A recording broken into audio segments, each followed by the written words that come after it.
আপনাকে কখনো দগ্ধ করা যায় না, আপনাকে কখনো করা যায় না, আপনাকে কখনো কাটা হবে না, আপনাকে কখনো ফিনালে যায় না।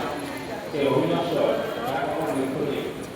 তাই দেহ থেকে যখন সেটা বেরিয়ে যায় তখন সেই দেহটা অপবিত্র হয়ে যায়। যখন আত্মাটা একটা হচ্ছে পবিত্র, সেই আত্মাটাই পবিত্র। তাহলে কি আপনার কখনো ভাবে একটু কাটা চিন্তাই করবে। তাই দেখুন আমাদের প্রত্যেকটি